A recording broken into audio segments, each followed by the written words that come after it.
Scotch? Whiskey, yeah, that's it. I don't know the difference. I've never had whiskey in my entire life, so I don't really, I know I've heard both terms, but I don't know I could not discern between the two as I've never tasted either, but I think they're the same. Do you not drink?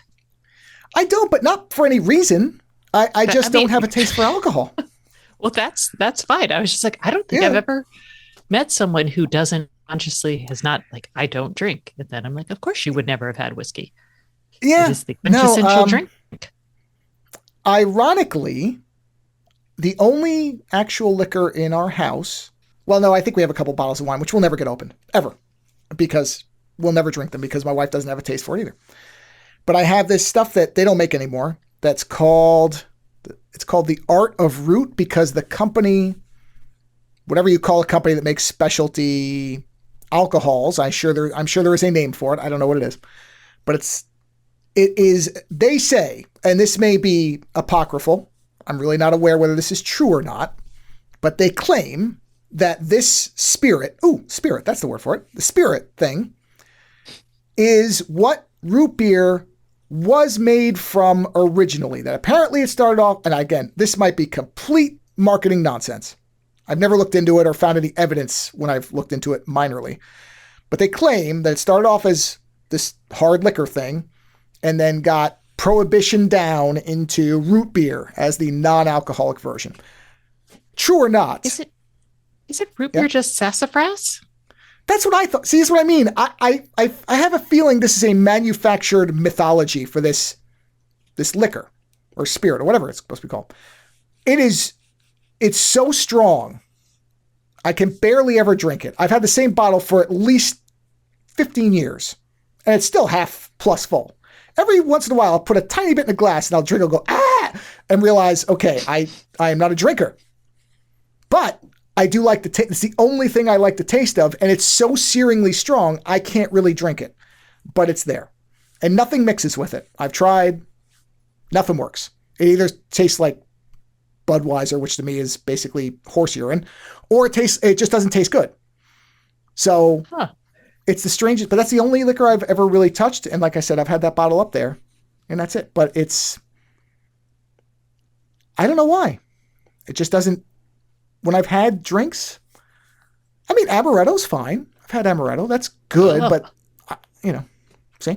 okay. But It's that's about okay. it. I mean, I feel like you have to learn how to drink alcohol and coffee. And I would even argue tea. Um, and Mm, everything else is just easy. So, yeah, coffee was another one I came to late, but now I'm all on board with it. Uh, Once I really kind of messed around with it and wasn't drinking terrible. I grew up, the only experience I had of coffee growing up. By the way, everybody, I'm talking to Stacey Higginbotham, policy fellow and tech advocacy expert over at Consumer Reports, because normally I do an intro, but we've just launched right in, so why bother? That is the we correct title, just right? launched in with tea and coffee and everything else. Yes. So Yeah, you yeah. you came to coffee late. Yes, I came to coffee late.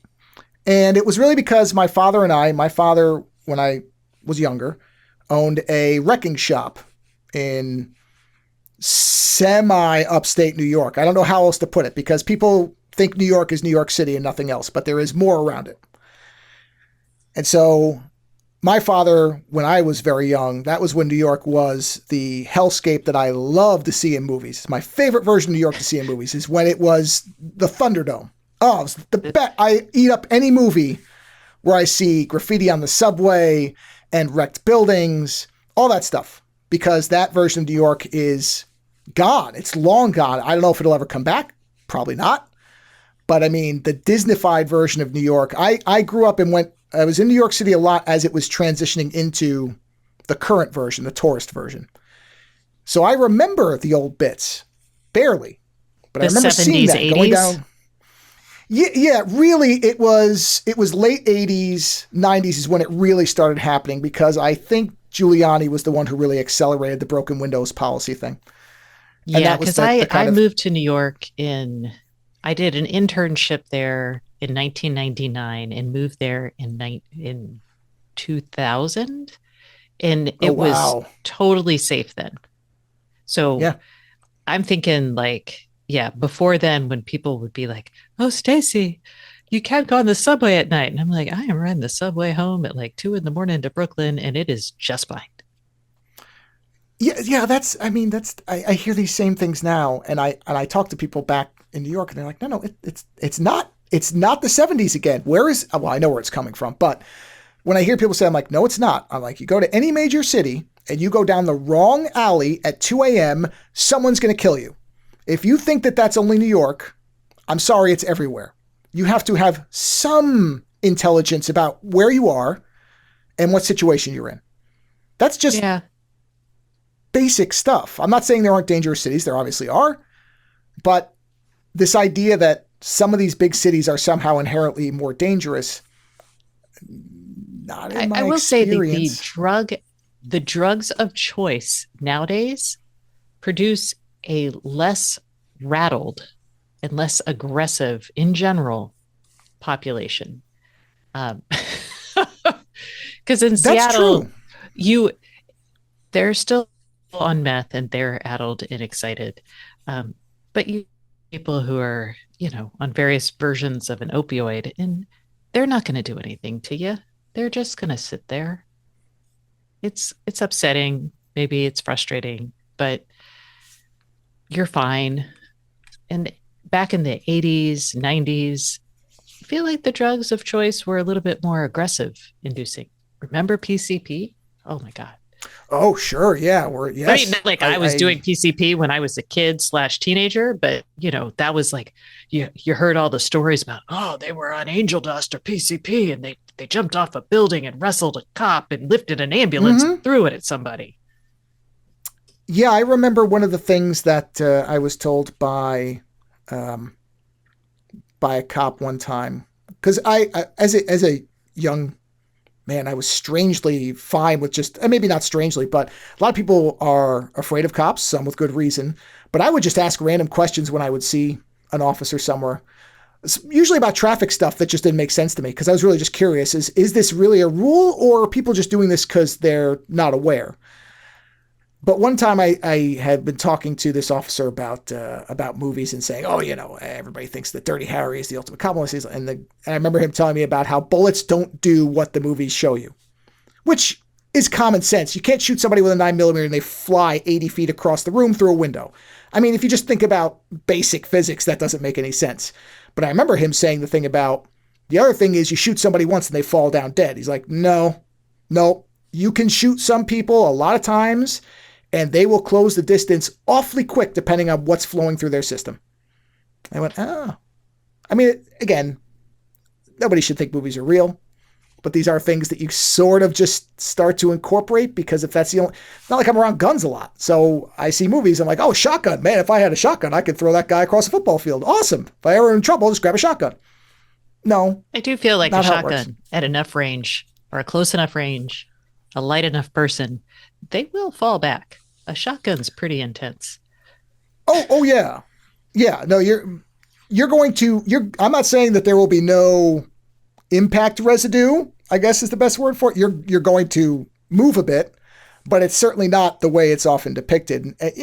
I grew up on action movies, so as a young stupid person, I just sort of started to make assumptions based on what I was seeing, not having any tangible experience with guns outside of I think I fired a shotgun once when I was really young.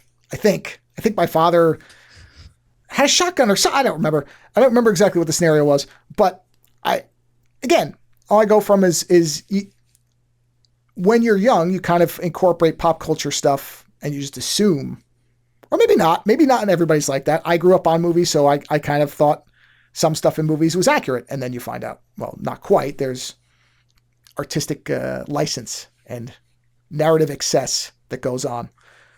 So, Well, let me take this back a second because I am really interested in what your original coffee experience that turned you oh, off coffee and how you got back to coffee. so when I was very young, we would go to my dad's wrecking shop, and that journey always took about a 45-minute drive. Because at that point, he'd moved us out of New York City enough that it was now about an hour or so to get back. And his shop was in Mamaroneck. And so the first place we would stop was a gas station about 5 minutes from my house where he would fill a tank often. And because 40-minute drive, no matter what, and he was driving a truck, and were never good for gas in general. And there were certainly no electrics at that point, not to the point where we have them now. And we would go in and we would get a buttered roll and coffee. And now anybody who doesn't know what a buttered roll is, it's very specific. Well, maybe not. In New York, it was a specific thing. What is a you know what a buttered roll? roll is? Okay. It is a Kaiser roll.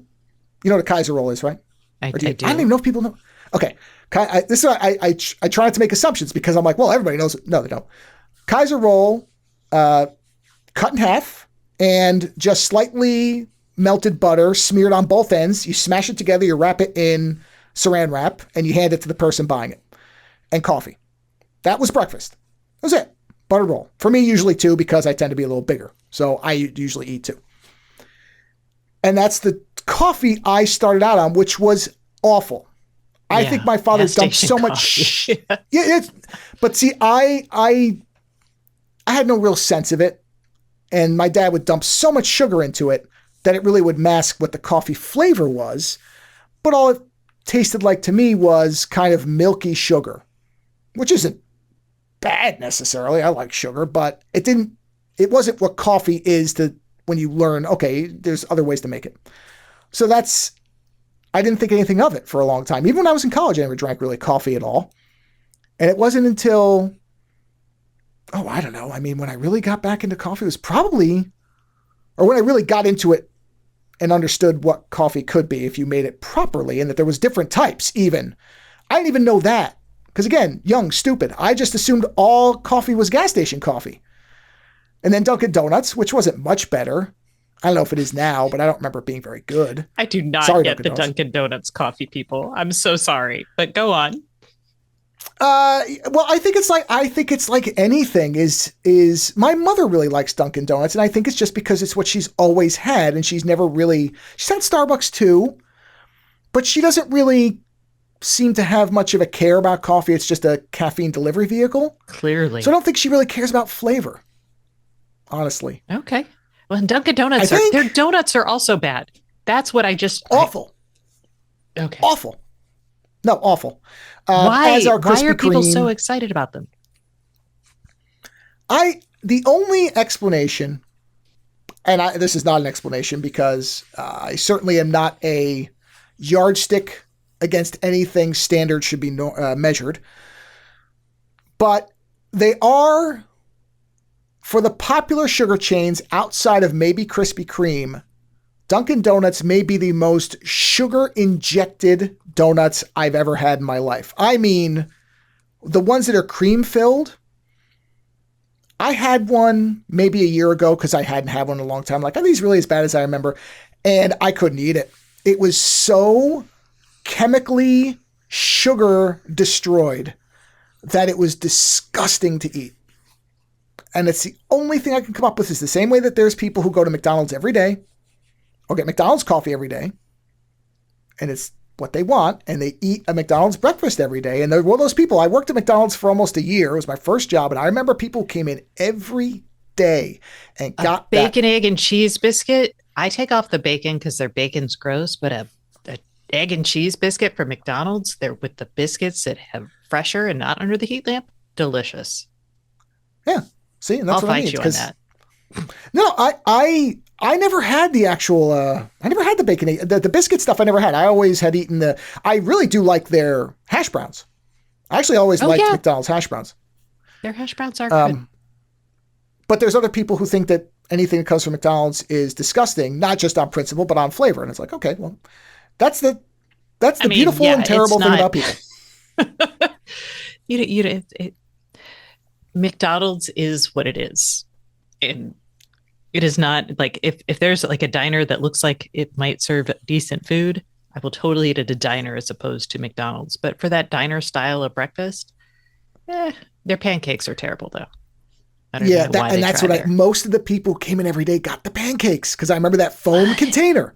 I remember that foam so clearly. These people coming in and getting just the foam container and eating the pancakes and the coffee. To them, it must have been good enough or cheap enough, either one, but I guess you train yourself to like it. So again, I have no Yeah. explanation for this behavior, but okay, and that's And fine. You know, people like weird stuff with it. Like there are things that like I probably wouldn't like it now. I haven't made it, but I grew up on Hamburger Helper and I mm. freaking loved Hamburger Helper. My mom would Oh yeah, dump a bag of peas into it, frozen peas to give it some vegetable stuff, but delicious. And, I also loved this is so gross. I tried it mm. recently and I was like, oh my God, I can't believe I ate this. Dinty Moore beef stew as a child. That's like dog food in a can. I I'm like, whoa, I can't believe I loved this. Having never So, had it, I cannot make a comment, an informed comment. But I mm. will say, as far as stuff that I'm sure some people, as soon as I say this, their eardrums will explode, is I really enjoy cold pork egg rolls. I will eat them hot. Oh, that fits. That tracks. That's kind of greasy. It's got the baconiness, the porkiness of it. I can see Mm-hmm. it. Yeah, yeah. Although again, this is one of the things, and you may have this too, as you've lived a couple places, but nothing in California. Not a single thing I've ever had. And I know people will go on, oh, you got to go to San Francisco. You got to find this place. It's off the corner of this and this. And you got to go there between 2 and 3. And you got to ask for Johnny with the eye patch in the back and tell him, make me a special number 4, whatever. Nothing out here, Chinese food wise, can even touch New York City Chinese food. It's like they don't know how to make it. And it's Oh, just, yeah. whoa. Every time we go back, because we go back every other year generally, unless there's some kind of natural disaster or whatever, that's the first thing I'm like, we have to get Chinese food one night. I don't care what. I don't care if it's Christmas Eve. If I haven't had it by then and we're leaving the next day, you can take the turkey, you can shove it out the window. I'm getting Chinese food from the same place. And man, oh man, oh man, oh man, oh man, oh man, it never disappoints me. Oh, it's just great. And Well, I there's wonder, just like, nothing out here. actually, no, because New York doesn't have a special. I was thinking, like Seattle has teriyaki that is not like teriyaki anyplace else. So we have Mm, teriyaki chicken that, for some weird reason, they made it a different style of teriyaki chicken. So when you order it in Seattle, or if you grew up on it in Seattle, I did not, but and you eat it anywhere else, you're going to be like, what the heck is happening? Um, so just as a warning, but New York and Chinese food is not that way. I don't know what to tell you, man. well, because I've talked to some people when I've gone back who run Chinese food places, and the one thing that seems to be perhaps a key, at least to what I like about it, is that most of the places I like are not, in fact, run by Chinese owners. They are Korean. And Mm. so that seems to be I guess I like Korean Chinese food, whatever that means. Because that was They a secret. I didn't realize that. I mean, but I remember I was talking to this one guy, Eddie, who knows me, even though I'm not there most of the time, but he knows me because I order the same thing every time. He's like, "Oh, California." I'm like, "Yep, you know what I'm getting." And he's the one who told me, he's like, "Yeah, we're all Korean here." I went, well, I, "Oh," and I'm I sure said, you "Well, could what about test this that in place?" other areas of the country. You just have to do a little bit more research. Yeah, probably. Yeah, I don't know. It's a mystery that needs to be solved. It's one of those things where I'd sit there and like, this is very important to me, but probably almost nobody else. You could And try there's it a for lot of your those. hometown if you wanted good Chinese food, though. It's true. I mean, I'm not we've sure. been Like, I working on guess you could a. just call everyone and be like, hello. Are you Korean? Yeah, I don't know. I guess I could. This is not the At this precursor point, to a hate crime. This is just me wondering. well, I was going to say at the current climate, I would not be surprised if that phone got hung up in 2.2 seconds because I'm sure everybody's on high alert at this point. So I wouldn't want to make anybody panic unnecessarily just because I'm interested in how egg rolls are made. It seems like it might be a stressful time for a lot of people. But you're right. That would be an interesting thing to do. You know, So, apropos of all right. nothing. Yeah. So yeah, we've been 20 minutes on nothing at all in what I had outlined in my email. So that tracks. That's good. Oh, food. Yeah, I forgot that Let's. you sent me an email. Let's look at what's in the email. Oh, it was very wide ranging. It was. Oh, I share your love of waffles. I did want to say that waffles are amazing. Oh, I have not used my waffle iron in like my kid went to college. I stopped making waffles. It Oh, that's also a like crime. when I killed my sourdough starter, that also killed a lot of the waffle making because we used to use it to get rid of, excess starter. When you Ah, got it. scoop off the, what do they Sure. call it? Anyway, we would I use don't. that to make the waffles. Mm, But yeah, I should really get it. yeah. I was actually looking at the people who there's a whole trend on TikTok of people taking a potato. They say it's not cooked. You have to cook this potato, but you boil the potato to make it soft, and then you stick it in one of the tiny cute little waffle makers, and then you know you waffleize it. You mush it down, and the mushing squishes it, and you create basically like a hash brown. Um, Ooh, interesting. yeah, I Well, feel like you okay. could Yeah. just take Okay. some, you know, hash brown, frozen hash brown stuff and just do it from there. And then you could actually do Yeah. things like put rosemary and stuff in and then like give it some seasoning, more seasoning than just sprinkling some salt on the outside of a potato. But that's just me. Yeah. That does sound like you're adding a step without really getting much from it, as opposed to It looks creating some cool. kind of. I mean, I'm sure. Look, I'm sure it's good. My wife would flip out. She anything potato wise, she'll go crazy. It doesn't matter what you do to it, really. I'm Yeah. a little bit more picky in that department. I don't love every type of potato I've ever had put in front of me, especially the I don't know the I don't like the purple ones, even though I Oh, they know have in a my fruity head. taste. I always get Okay, them. I was We gonna make say. this. All right. Yeah, we make a broccoli grabiche, which is like a grabiche sauce with broccoli, roasted broccoli, and potatoes, and it's like a fancy potato salad. Uh, just, but we use the mix and the purple potatoes. My husband also doesn't like them. They definitely have Mm, a fruitiness to them that you're like, what is happening here?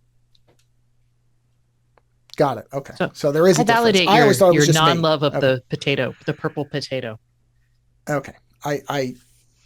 I thought maybe it was just me making it up that there was a flavor to it. So that's it's good that it wasn't just me. No, Okay. it's not just you. When I was a kid, my parents tried to tell me that the different colors of M&Ms had different flavors, and they like gaslit me through like my entire childhood. And I, for not like, I was pretty sure they were wrong, but there was always a little part of me that's like, man, are these really cherry M&Ms? And I just can't taste it.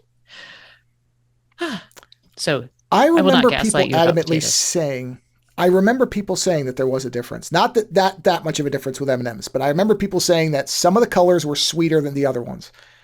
Lies. And yeah, I mean, it It's just all again, this is one of lies. those things where for a second you go, could it? And then you think, no, why would it? That makes it's a shell. Why would there be any difference? And it doesn't even make sense. But this is We're back on food. Joe, come on, man. yeah, sorry.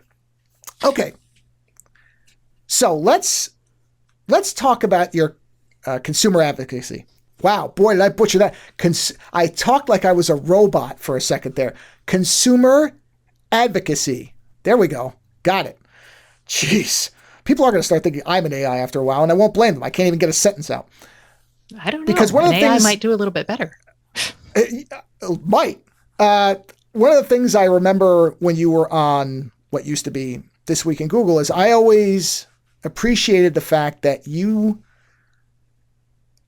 tech people, let me set this up a bit, people who are heavy into technology sometimes develop blinders to things outside the sphere of that technology and how there might be impacts on people who don't use that stuff the same way.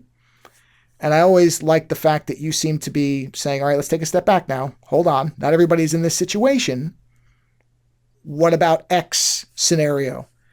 And I think, if I'm not misremembering, that you had said initially you were not going to go into journalism. You were going to have a different, was there a different career track you were started and then it changed, or am I misremembering? I started off with the idea that I was going to be a genetic engineer. That's it. But I quickly lost that because I went, let's see what happened. I got a scholarship to the University of Texas at Austin. And that meant I was going to the University of Texas at Austin. And so I, and they had you pick a major when you enrolled. And I went to go find, in the engineering school, the bioengineering major. And they were like, we don't have that.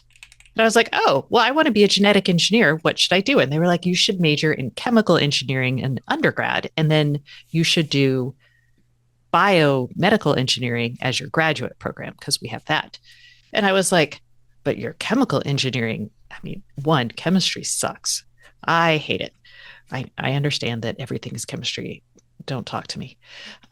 Two, in at UT Austin, chemical engineering was all about oil refining.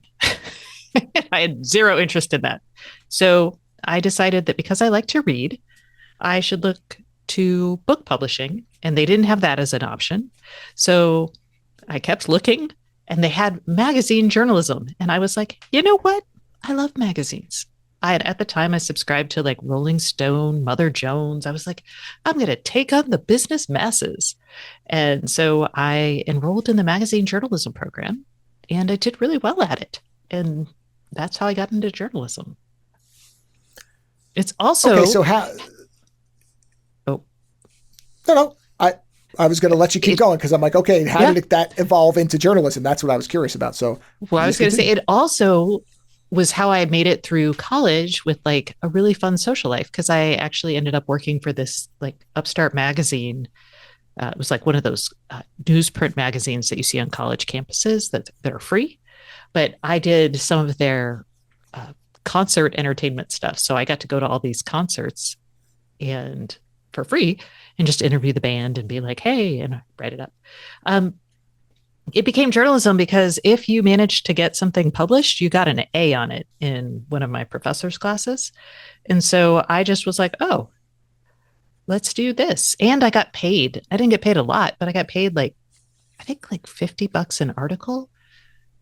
Maybe it's $25 an article for the concert magazine, but I also worked for the local business journal on a freelance basis, and that was like $100 an article.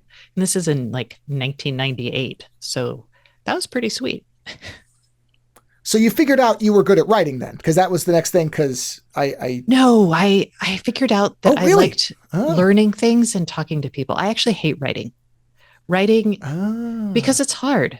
And I hate sitting still and doing hard things. And writing really forces you to sit down and think about like how to say something coherently and clearly and consistently throughout an entire piece. And additionally, writing for a journalism back in the day, you learned how to write for like college papers, right? Your thesis statement, your backup, and it was all like heretofore with, and like you padded your language. You like made it really frothy. And in journalism, every single sentence had to have a basis in fact. And it was a real brain shift to learn how to write that way. Now I can do it. Like now I can't write incredibly frothy. Like I'm just like, these words are extemporaneous. I don't understand why they're here. Kill them. Um, but yeah, I still hate writing. And I really only like learning about things. That's the only reason I'm a good journalist. Wow, that's fascinating because most of the people I've talked to who are in journalism seem to like writing. I know, that's Like so that's a, it's weird. a yeah, because Paris Martineau, one of your colleagues, I did a show with her a year and a half or something ago, and she said she just really liked writing, and that's most people who go into that field seem to either like writing or once they got exposed to writing, seem to glom onto it really quickly and say, "Oh no, I like doing this." I think yeah, you must be the first person that I've talked to who's in the field of journalism in any way, or was in. Do you still consider what you do now journalism, or is it a different thing now? Is it still called journalism, or would you No, call it I, something I different? tell people I do public policy. Okay, Um, but yeah, but I was a journalist for 25 years. So I'm fine still being a journalist. And sometimes I still write and I may go back to full-time journalism. Who knows? and just so people listening, in case some people are saying, "Well, this is really obvious stuff you could probably get from Stacey's bio," I don't read people's bios. This is why I ask these questions, because I want to respond organically and naturally to people's answers.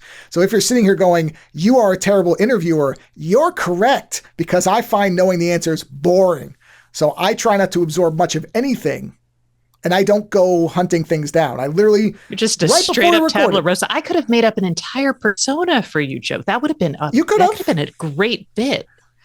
Dang. someday, Somebody will. And I've had people say to me, well, aren't you afraid that somebody's just going to lie to you the whole way and then you'll look like a fool?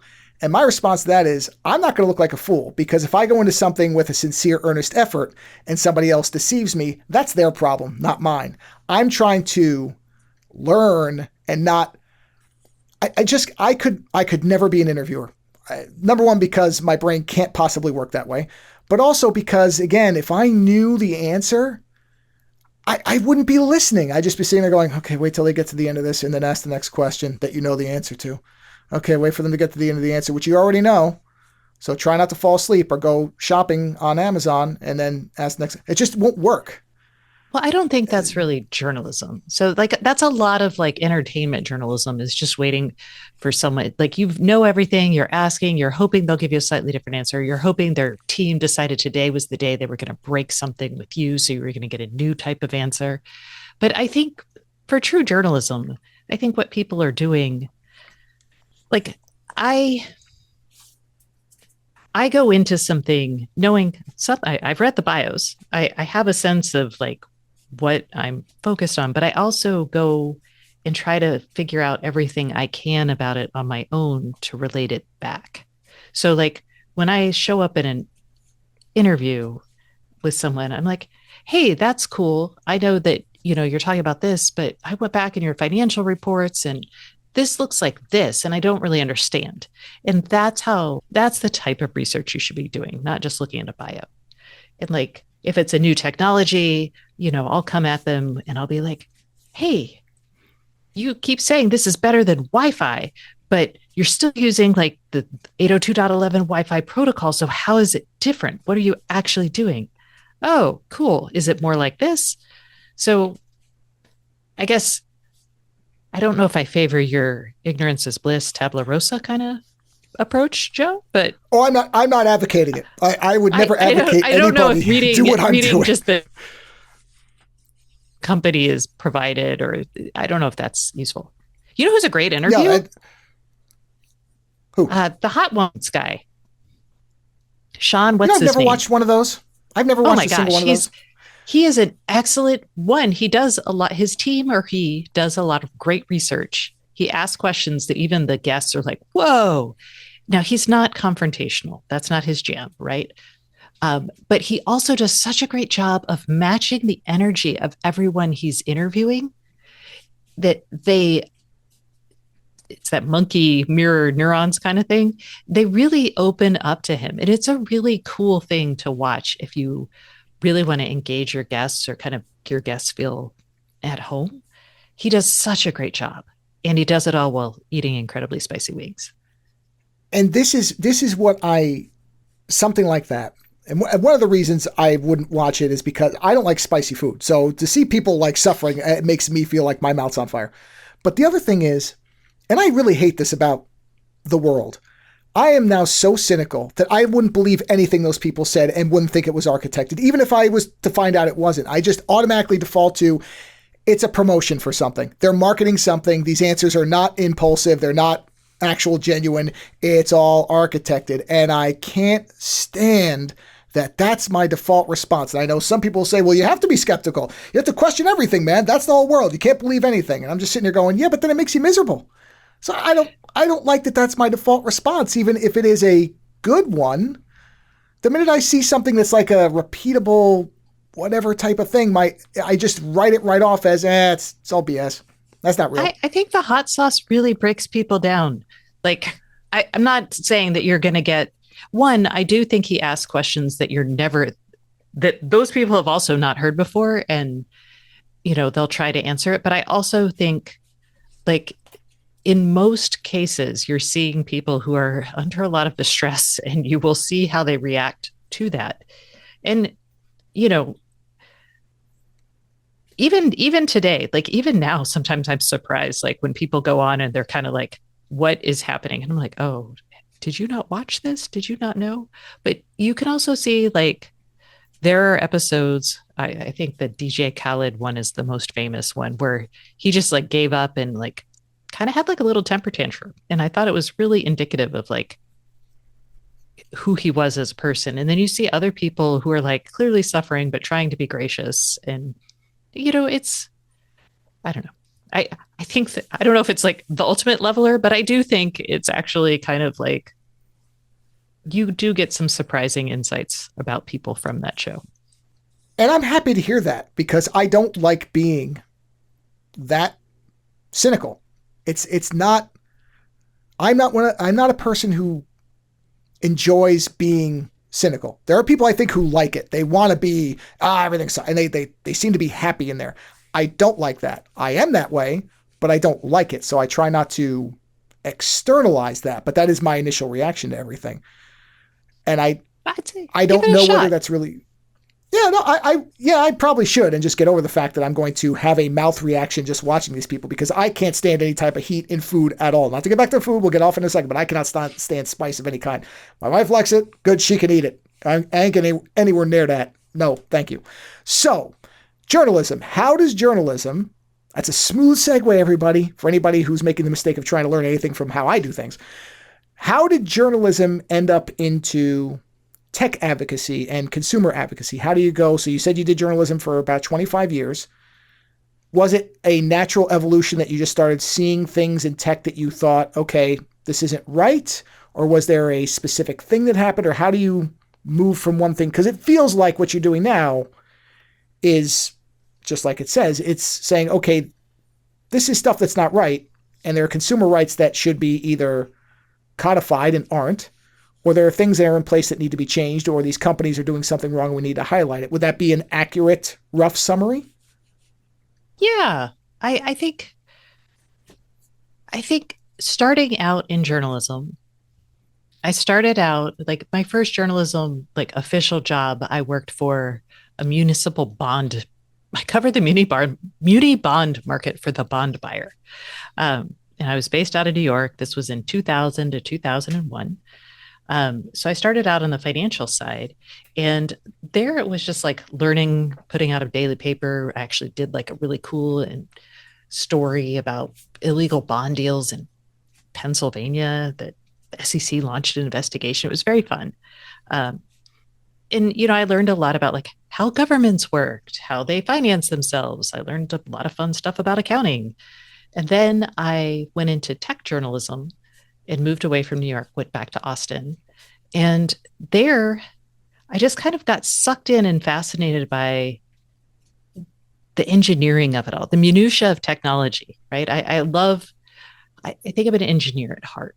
I like systems thinking. I like understanding how things work.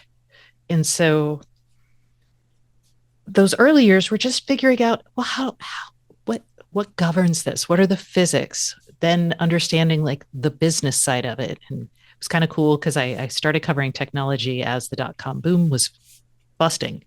And so I got to see a lot of failed companies. And then, you started to see that all again in '08 and '09.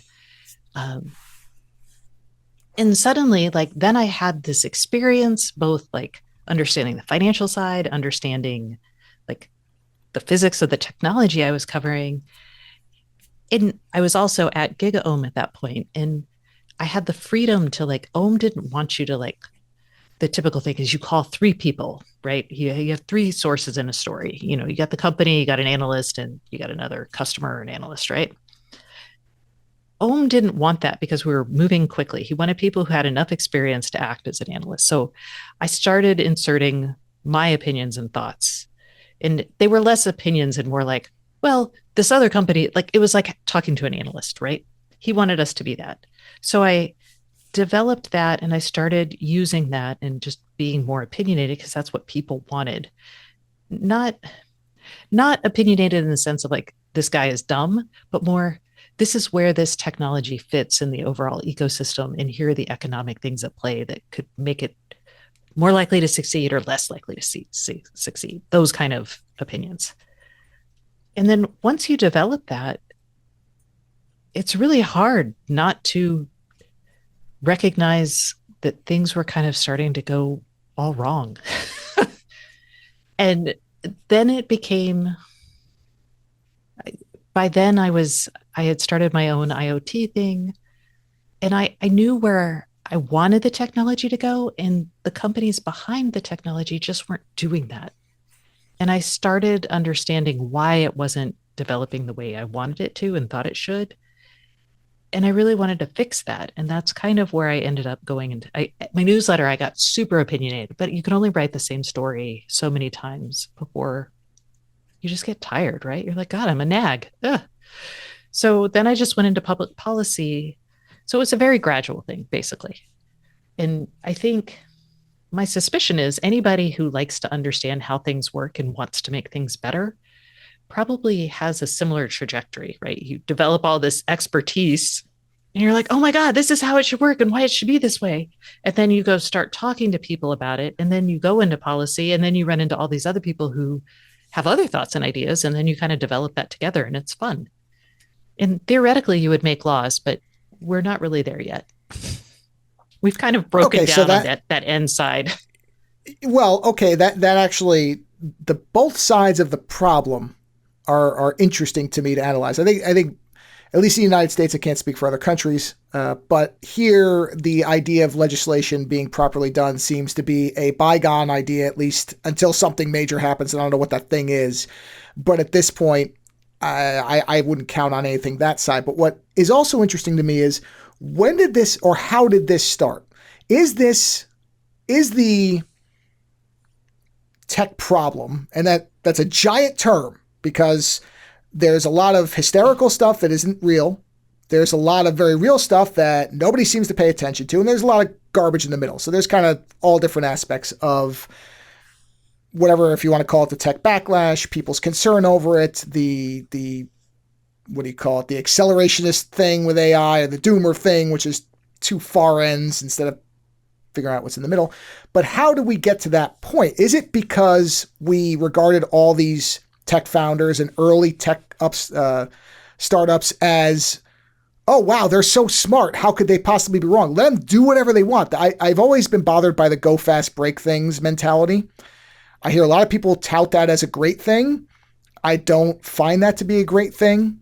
It seems like that's just a recipe to harm people because you become careless.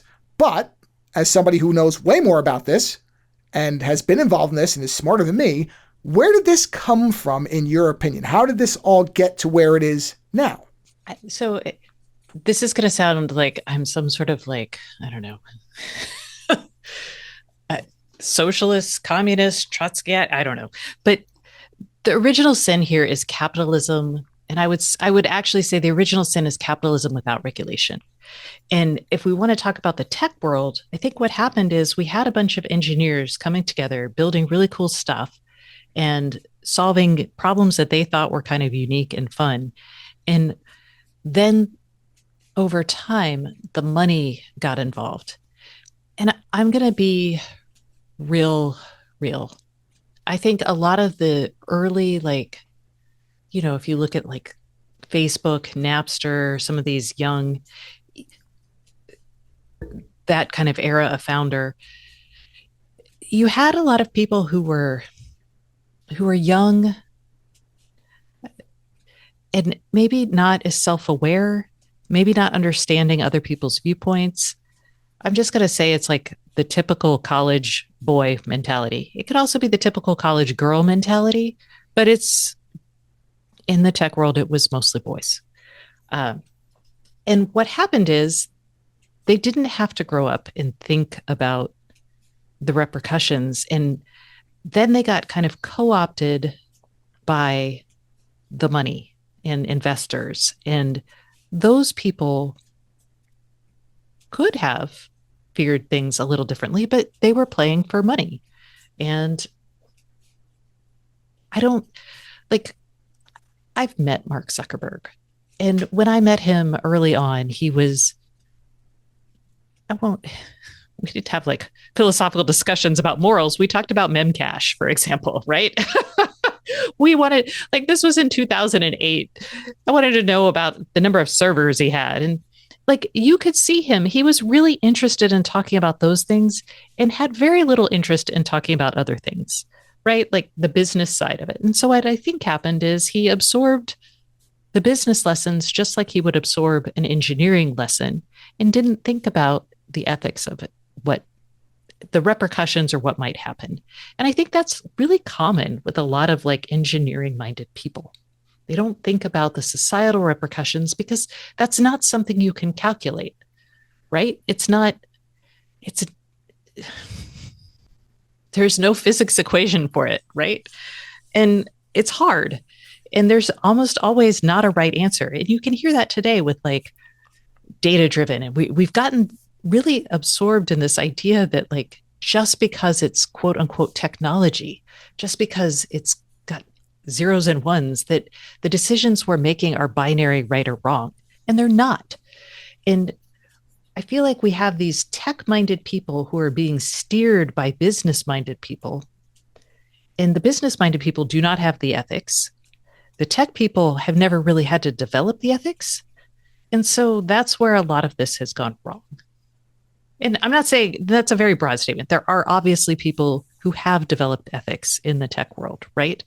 Or are trying to. But it's really hard to stand up against the forces of capitalism like that because this is a lot of people wanting a lot of money. And start once you start accepting that making money is the ultimate end goal and the more money you have, the better everything your product is, the better it is for society, then you get some really corrupting influences. And that's kind of where we are today. And that's like, I mean, and you see it even in things like health insurance, where, and the problem is we don't talk about these things the way we should. We talk about them like innovation versus, I don't know, like going back to the dark ages, right? We're all fans of innovation. But sometimes you do need to slow down and think about, like, oh, do we really want to do this? What happens if we do this? What happens if we accept that the technology we're deploying isn't a neutral? It's actually, got its own inherent biases we should understand. And then you'll make different decisions, I think. That was a lot. Look, no, that makes me feel a lot better because I look in the mirror and I see a dummy. So I'm like, okay, what do other people, because I can't put any reliance in what I think on things a lot, or I try not to, because my thing is I know I only have my own perspective. So I'm trying, but you're now the second person. The last late night I did was with an individual who is using an AI agent to code this perfect version of a video game that he grew up always wanting to play. And he's all in on it. And he said much the same thing. As much as he's into this stuff and loves using it, he said, the problem here is that I don't want to say capitalism is the villain, but capitalism is the villain. And I said, no, you can say that, because that, and he's not an American. He's outside the US. And so I'm like, that's even better. Somebody who doesn't live here seeing the problems here. And that's how it feels to me. Yeah. And it's unfettered capitalism. Like, I even have people, like, let's just take cybersecurity, for example. Most companies would like to enforce better cybersecurity on like consumer products, for example. But what happens is, to do that is, one, expensive, right? You've got to invest resources in it. So then somebody else can come and not do that and their product will be cheaper. Two, it alienates users because it can create friction, right? Now you've got to do MFA and you got to get a text before you can log in. That sucks. And if your competitors don't do that, then, it makes your product less attractive to consumers. So if you're a company, the rational decision is actually to invest less in cybersecurity, because if your only goal is to make more money, you will make more money. And that's where the fetters come on, right? That's where we need the government to come in and put these rules in place. So then everybody's got at least a low bar or a bar somewhere that they have to meet. And so everybody's working to that same law. And people in these companies hate when the laws get passed because, God, now they've got to meet another standard, right? But it actually, for companies that want to do the right thing, if you have the right laws, it will, yes, reduce your profit, but it may not reduce your profits, but everybody's playing by the same set of rules, right? As opposed to nobody playing by any of the rules. And if you play by the rules, then you're going to be penalized. It also feels like to me that a company trying to be ethical is not going to be rewarded by the market, because the market runs everything. And so if the Right. idea is you're not pursuing maximum growth no matter what the cost, then you're doing something wrong. So that is this thing where when you realize that the consumer is not the, or at least for companies where the consumer, you think, oh, the customer is what's important. No, it's not. The customer is not what's Yeah. important. It's the market's viewpoint on where you're going that's important. That's why when all these people were going crazy about, oh, there's a new Apple CEO. Oh, what will John Ternus do? And I did a short show where I said, I don't know how much he can do. Apple is past the point where it can make really radical decisions because it is now owned by the market. Yeah, they can decide to put a fourth lens on the iPhone. They can, whatever. They can do these small adjustments. But Ternus could not come out tomorrow and say, you know what? Phones are over. We're not doing those anymore. We're going to make a slip and slide that can predict the force of water to make sure you get from the beginning to the end with minimal force, because we feel like that's what customers want. And even if customers did want that, they would be destroyed the next day for making such a crazy announcement. So at the point where a company becomes controlled by the market, and I don't mean sinister. It's not people with, dark bowler hats and cigars in a back room with silenced 45s getting ready to assassinate somebody if they make their own decision.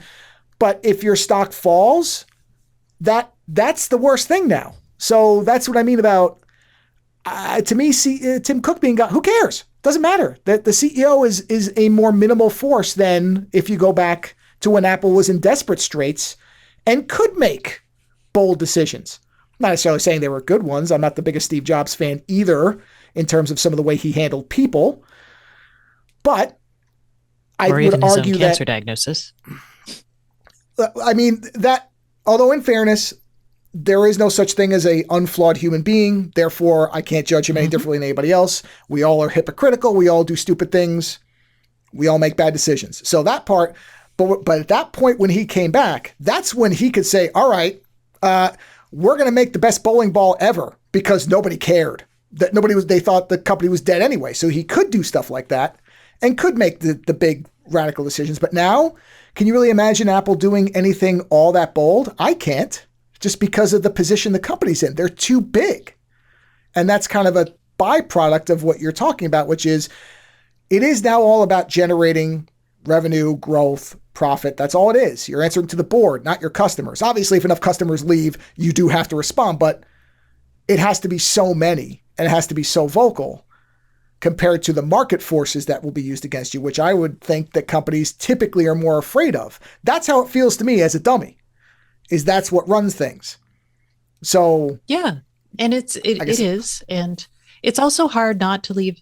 So you have to think about the shareholders that when you say the market, what we're talking about is the shareholders, right?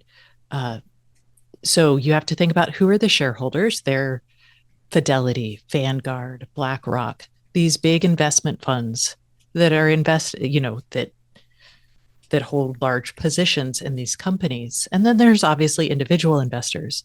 And I don't think that any individual investor who owns a couple shares of Apple is like, yeah, all right, let's pick Google. Is like, yeah, I really want them to screw people over by, pulling as much data as possible, reselling it to data brokers, and giving it away to governments when they ask without a warrant. Like, you're not like, yeah, that's what I'm voting for when I go to the shareholders meetings. But you are voting for that because you are penalizing them when they lose their profits or when the share price drops. And so it's really interesting to think about the way to attack this. I would argue for better laws because it's a easy way. It's not easy, but it's an easy way to apply blanket rules for the things we don't like. The other way would be to go after the large shareholders. The problem is the people who invest in BlackRock's funds, right? Or Fidelity's funds, that's us. That's our retirement accounts. That's the endowments at large universities or public pension funds. And that's why divestment campaigns are really interesting. So we haven't seen like a push for divestment in like evil tech companies. I can't fathom that would happen anytime soon, like what we saw with like apartheid or even Gaza, because it's so prevalent across the market. But that's an interesting way to think about it. And then there's also your personal responsibility. Like, I invest in the market, obviously, or rather, I invest in ETFs because I don't own individual stocks.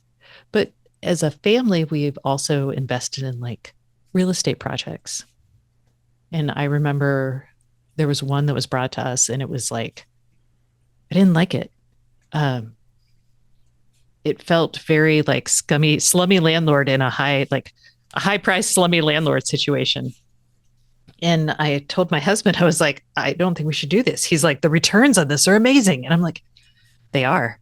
I still don't feel good about it. And we didn't. And we lost out on some really great returns. And, he's still a little sad about that.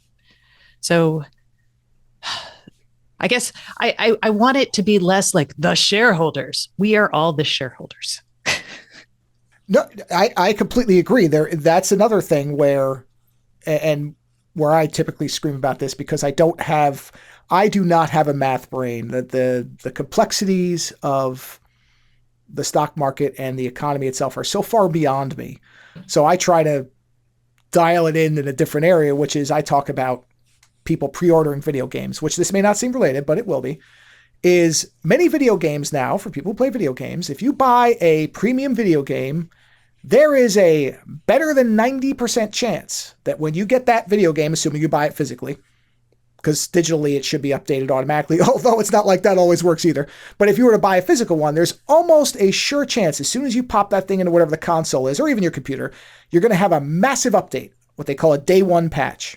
I think they do this for lots of software, but video games, that's the dreaded thing. Put that disc in, it's going to take 30 minutes to load the game, then you're going to have this massive patch that might be bigger than the game itself because they didn't finish the game. What they did was they said, this game's coming out on this date, whether it's really done or not. The game gets released, may not even be fully playable.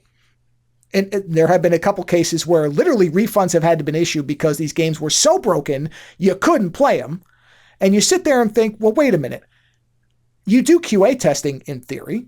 You would run this game on the hardware you're selling it to. How could you release such a thing like this? And it's the same general idea, is they made a commitment to a date, and if a date slips, even though it happens constantly, if that date is missed, there is a penalty from shareholders or the corporate CEO, whoever it is. And so rather than do what is in the interest of the player, which is make sure the game works and that the patch is as minimal as possible, of course, accepting things like, oh, there was a vulnerability discovered after it shipped, or there was something we missed and it was a small thing, we'll patch it, it'll take 2 seconds. But that's not what happens. Often it's these giant patches because they rush these things out. And then in some cases you find out they didn't even really test them. And this is related in that the pursuit is we have to make the date because the pre-orders are banking on that. And if people just didn't pre-order and said, you know what, work on the game as long as you need to, release it when it's done, then we'd be in a much better place. But not pre-order culture, that's it. Pre-orders and DLC became a thing that people just accepted as opposed to saying, no, this is not right. How are you selling me a game that's only 50% done, not only because it doesn't function, but also we find out that you carved half the story off to sell me later for 80% of the game's price or a season pass or whatever. It's all the same thing. And so I will not pre-order any games anymore, but most people do. And then they complain when the game don't work, or you find out a month later that there's a huge DLC you're going to be paying a bunch of money for. Then don't pre-order it until it's done. Make the standard, no, you release a finished game. That's it. And have some patience. But that's our responsibility as game. People don't want to wait. They don't want to wait. No, I need to have it right away. Yeah, but then don't complain about it. I don't want to hear you complaining and whining and moaning that the game is broken when you pre-ordered it a year in advance, as opposed to not pre-ordering it until it comes out, you read the reviews and find out it actually works.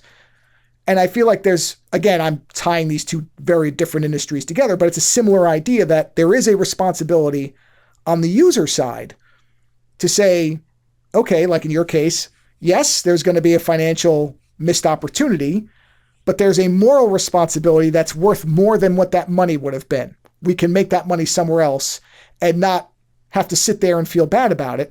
And on the game side, okay, you don't need the game the minute it releases if it's going to release in a compromised state. Not to mention that puts pressure on the actual developers. That's why there's crunch and these people have to work 7 days a week and neglect their actual personal lives and have mental crises, which is any game worth that? I would argue no. And yet that's the industry we're in, which is in a lot of trouble. So it feels like there is a parallel between the games industry and tech in that there is clearly a lot of turbulence inside it and everybody's seeing it. And part of that is our fault. Yeah. The tech side, well, it's hard for consumers to recognize. I mean, we've built an entire, this was kind of the whole point of The Good Place. If you watch that, I was just about to say, this is the Good Place mentality in action right there. Yeah. It's just, it's not like people are not trying to be, amoral people. They're just, most people are just so divorced from what it really costs. And you see this like, I mean, God, you see this when people are complaining about like, the price of like childcare or something like that, and everybody's out just to make as much as they can. And I feel like the tech industry is really optimized specific to the tech industry about being like this middleman that extracts value between like an actual service or product and the person who wants the actual service or product. And they're in the middle, like taking all this value, and thus the service provider has to raise prices, or the people who are, feeding into the service provider have to lower their prices. It's kind of like when you sign a deal with Walmart, you get great distribution, but you have to like really lower your per unit costs to what they need, which causes you to squeeze your suppliers, et cetera, et cetera. Anyway, that's what I kind of feel like has happened in most of our economy. The wealth is coming to these middle people who figured out how to extract value sitting between the end consumer and the original producer. Well, in relation to the idea that people don't have an appreciation of cost, this is why when people are like, everything should be made in America, I hear that. I sit there and go, do you know if it could be, which it can't, but let's say it was, do you know how much that stuff would cost? You understand why things are cheap from certain places and not? It's because they don't have labor laws and human rights laws. They don't have environmental laws. I mean, right, you want to bring manufacturing back to here. You're from a cost perspective, from a labor. I mean, it's just bonkers. Right. And that's the thing too is, and I've said this as well, is it might not be the worst thing if people had, it's not even, that was a dumb statement to start with. People should have a better appreciation of what the cost of actual things is. It's kind of the idea of the free internet in Starbucks or wherever. And I hate that term when people say, oh, you get free Wi-Fi. No, you don't. Somebody's paying the bill. There is a bill being paid. Nothing is free. You're confusing no cost with free. It's being provided to you because what they want you to do is sit there so long you just want the coffee or whatever, and you'll start spending money. That's the idea. Assuming they're not data harvesting off of, an unprotected machine, which of course is its own separate problem, or somebody's just sitting there doing a man in the middle thing where they're just tracing all your stuff because most people don't use VPNs or even understand what a VPN is. But it's just that idea that, no, everything does have a cost. There are no free things. And some of that cost is not, the dollar cost translates into a moral betterment. Is that betterment a word? I think it is, right? Betterment is a word, isn't it? Yes. Betterment okay, good. Well, at least I used Embiggen a is word not correctly. a word, but betterment is a word. Okay, so the betterment of people morally is worth that cost. And that's where I think it should be more visible to people. Okay, you're getting this shirt at Walmart for $5. Understand what's happening to the worker on the other side of that shirt who's producing it. If you had to actually look at that and understand what that life is and what the costs are, would that $5 be worth it? And you would hope that most people would say, oh no, you know what, maybe it's okay if I pay $10 for a shirt. The child who made your shirt and is going to get cancer later on, would you still think that? Some people actually would make that equation. They would be like, yeah, okay. There are always going to be people whose moral compass is way different than yours or mine or anybody else's. So that is not going to be 100% saying, no, we'll take the $10 shirts. I don't even know if it'd be 50%. I don't have as much faith in people as some other people do. So it would definitely be some number, but it wouldn't. If that number was large enough, then things might change. But instead, everything is hidden behind like what you're talking about, which is the chase for the cheapest thing.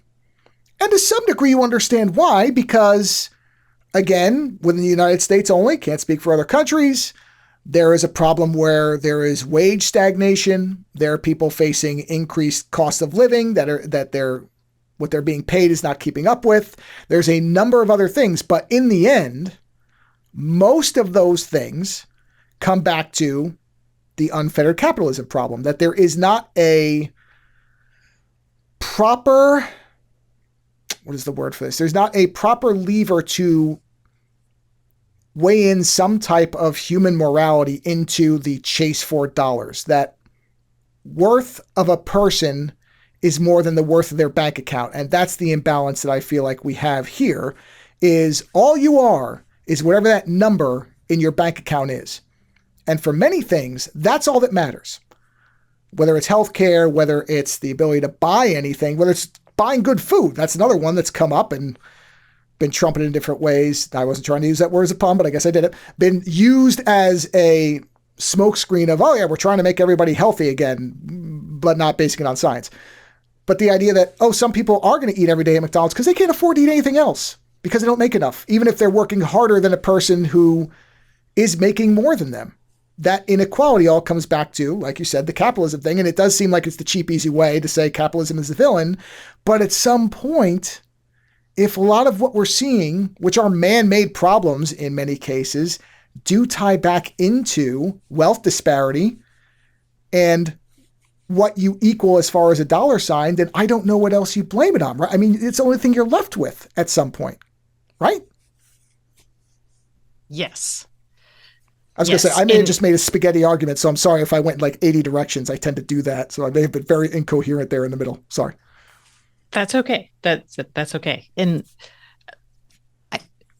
I do want to be cautious and point out that like capitalism is probably the right option. Like I don't think we've come up with a better economic system to promote, competition and innovative new products and that sort of thing. I think what we should be discussing is what are the priorities, what are the guardrails, the priorities that we want to have around our the way our products are produced. So maybe we say, yeah, some child labor is fine. Or maybe we I don't know.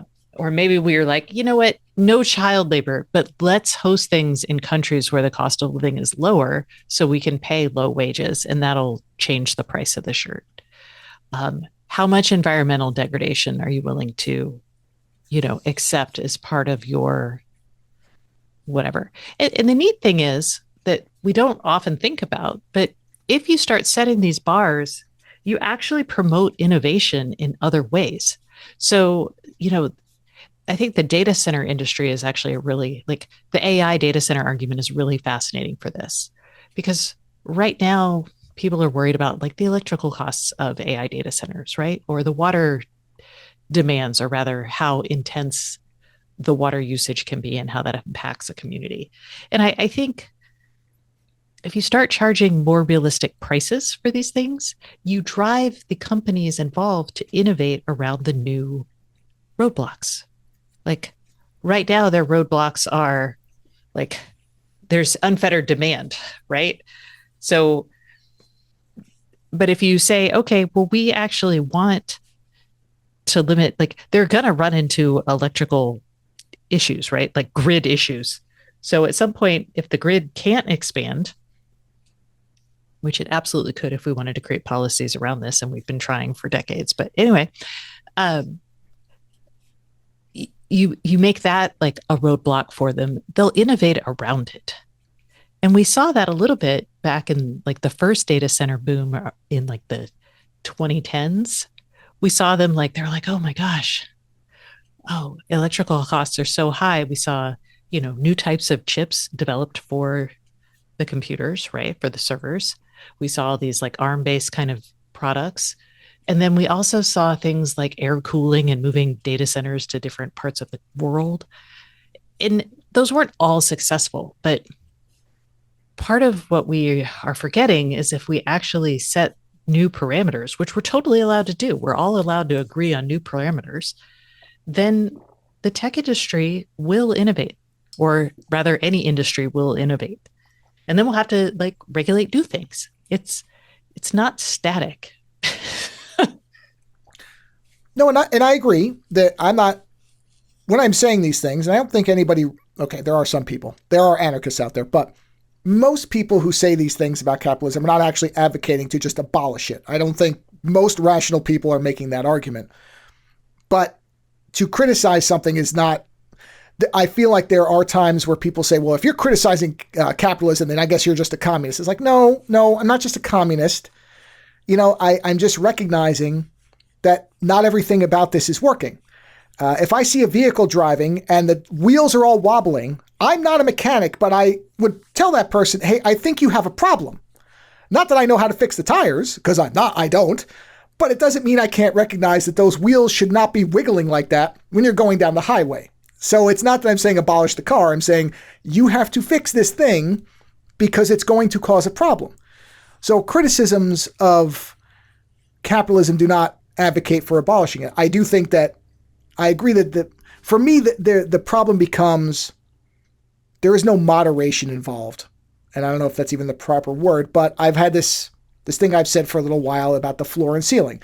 There should be a floor nobody falls through. There should be a ceiling nobody goes through. I don't know why anybody needs $100 billion. I just don't know why. When somebody's dying on the street, not because they're not working hard enough, but because no matter how hard they work, they can't get proper health care and they can't afford a house. That is a byproduct of a sick system. Not one that you shoot in the face, but one that you say, okay, we need to cure this. We need to fix this. And that's where I feel like, to your point about how people don't discuss this properly, it just gets blown out on either side. Where, again, to go back to, because this is the most popular topic in the world, to go back to the AI thing, you either have people who say, just let it do whatever it wants. Who cares? Just let it run free because the payoff will be worth it someday, which an argument we've heard in tech many times that hasn't come true. Sometimes has, not always. And then on the other side, people are like, oh, it's going to be Skynet, which is, I mean, come on. You've watched too many Terminator movies. It's not going to be Skynet. If this thing ever became self-aware, it would just beam itself off the planet and say, you guys are on your own. It's not going to try to destroy us. It's going to go off to Saturn and establish a new planet full of these non-weird things that keep, trying to use it to generate deep fakes of a actress they really like doing something stupid. Let's get out of here. They're not going to try to destroy us. What's the point? God, I got lost in that again. But anyway, that's what I mean about I feel like that's the, at least again in this country, because I want to be careful not to apply it everywhere, I don't feel like there's any nuance in any discussions anymore. Or at least there's not enough. People don't want to engage with it because they don't want to have to wrestle with, I think, some of the moral ideas and some of what the cost of those would be. So instead, it's easier to just not pay attention to it, which allows you to turn off the moral problem, but also means that you're going to get caught when suddenly things are going bad for you too. And you say, well, how did this happen? Well, you weren't paying attention. You have to be able to wrestle with these things. And some of this, I think, is not to get into politics, because I can apply this to either side, really. But it does feel like even the ability to discuss these things within the political realm has been reduced down to, well, you're either for this or against this. There is no middle ground. There's no compromise, because that's weakness and defeat, and we can't have it. I think And it's that just because kind of radiates out.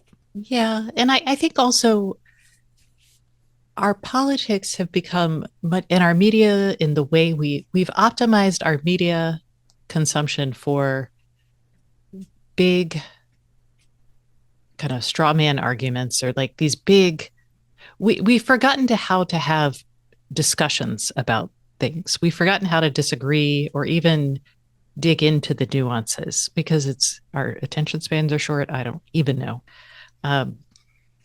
And I think and we also are hesitant to talk about politics because everything is political, right? I'm sorry. Everything is political.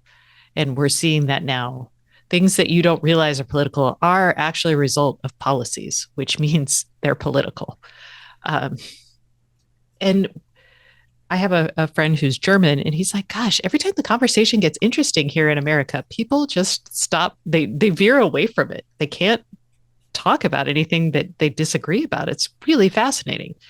And I think he's right. We don't either want to dig in the nuance. We're not willing to. we don't know how to argue. Like, they always say people don't know how to fight. I don't think we know how to have these discussions anymore. And it's really sad. Like a I good think faith it's discussion. also no, I agree, and it does feel there is a media component to that because it's kind of like I remember George Carlin talking about how words used to be how people used phrases that would tell you what was actually going on. That's how shell shock became PTSD, and it sort of starts to put in these layers of removal from okay, PTSD sounds like something that you could get if you don't know any better. It sounds like something that anybody can just get and pulls you away from, okay, when you put a person into a war zone, that's going to start destroying them. Whether it's a righteous cause or not, seeing and being in the middle of that has an effect on human physiology. And the more that you, this is not a word either, clinicize that, the more you sterilize that through clinical terms, there we go, that's proper English. The more you sterilize that and remove people's connection to it, kind of the same Walmart idea, it then takes away you having to understand, well, should we then be going, is this something that's worth these soldiers coming back being like this? Is this worth it? It's the same cost benefit analysis, I guess, the same thing. And and even in the when you hear discussions, oh, this person, he blasted this other person. Well, no, he didn't. He disagreed with his policy point. He didn't take a cannon and aim it at his car and detonate it. He said, no, I don't think you're right because XYZ that you haven't considered. That's not blasting him or demolishing him. All that stuff does feel like it makes it where it becomes a war mentality almost, where you don't want to push anybody because they might react negatively in a giant way, which does sometimes happen. But I agree that if you can't talk to somebody and be able to see their perspective and not just discount it and not insult them and try to actually understand it and be able to disagree in a way where you're not attacking them in some way or trying to make them feel foolish, if we can't do that anymore, there is no solution. How do you solve anything if you can't sit down and like you said, have a good faith discussion? I don't know, but I feel like that's, whatever the cause, it does feel like we are driven further and further away from being able to even acknowledge a difference of opinion in some cases with anybody. And I don't know how you solve any of these problems unless you can do that. Yeah.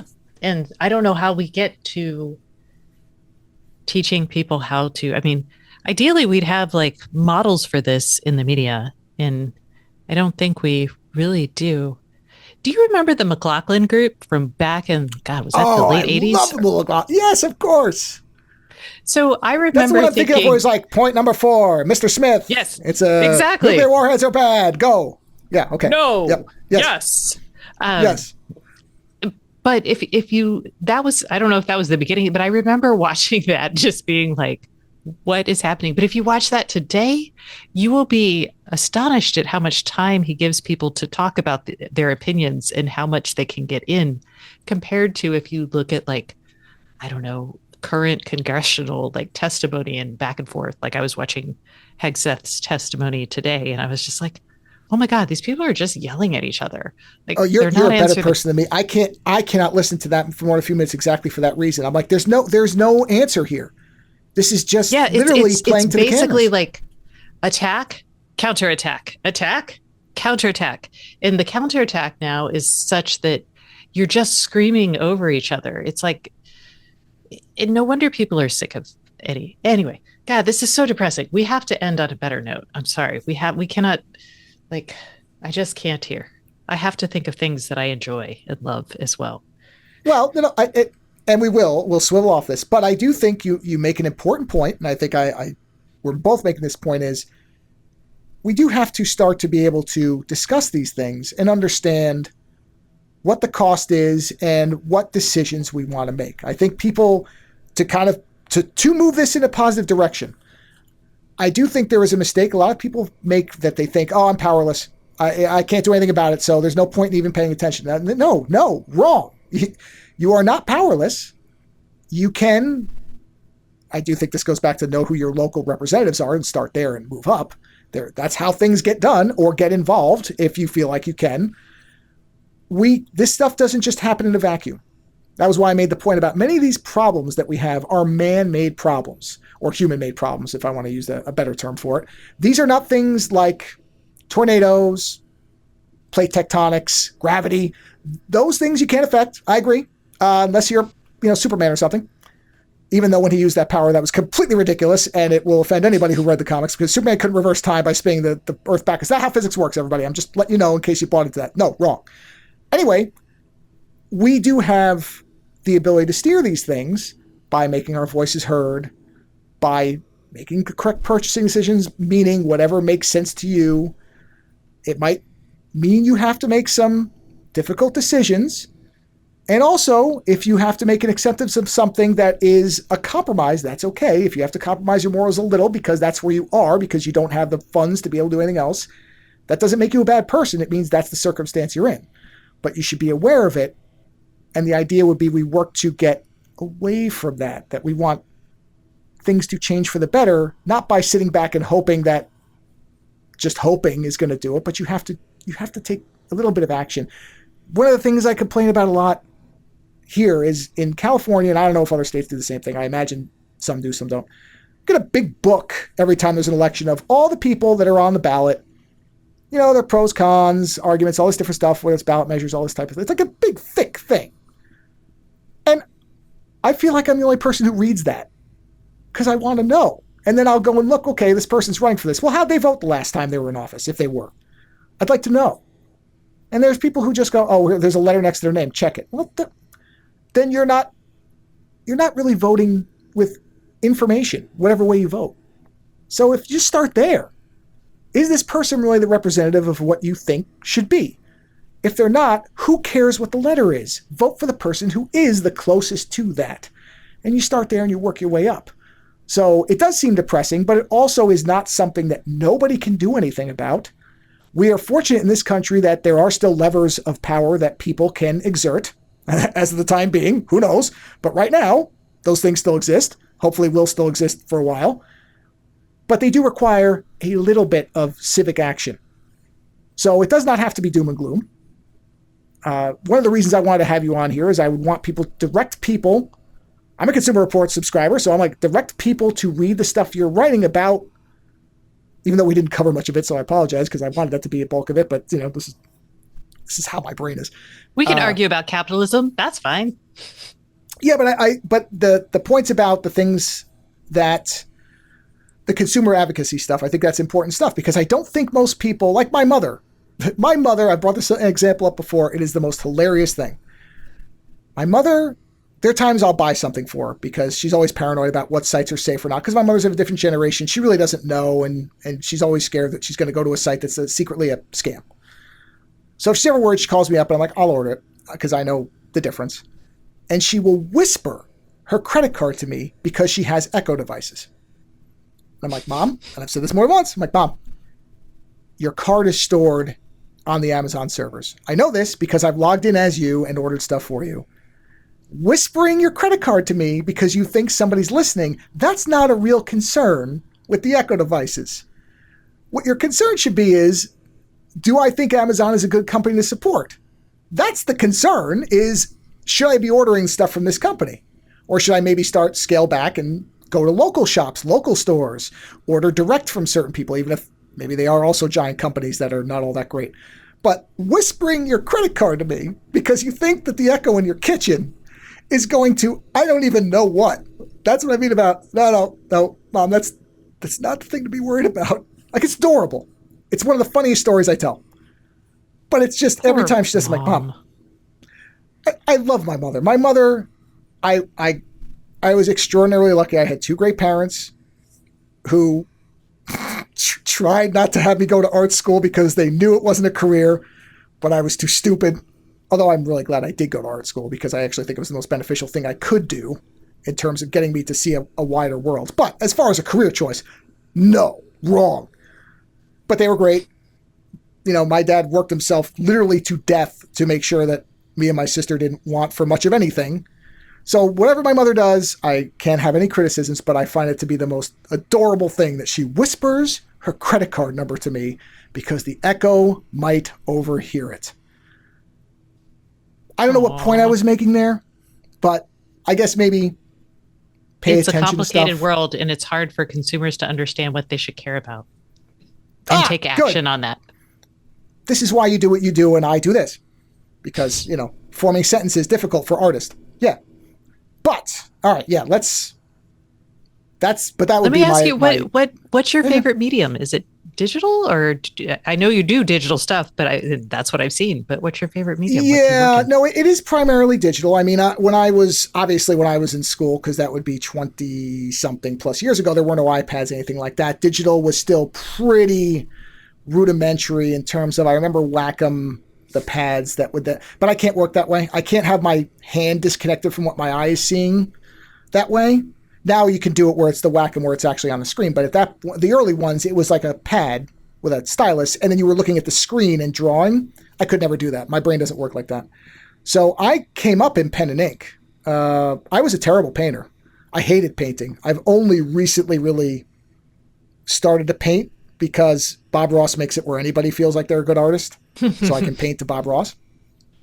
But now I'm all iPad. I mean, 95% is all on the iPad because the thing that is so transformative about the iPad in terms of visual art specifically, and I know other people do other stuff on there too, but is I like working on a large scale. So 24 by 36 is probably my favorite format size-wise, just to work on a big thing, like a poster. And I would do those in pen and ink on paper. I mean, I have a drawing table behind me where there's paper and stuff like that, but that would take me hours. I'm not a fast artist.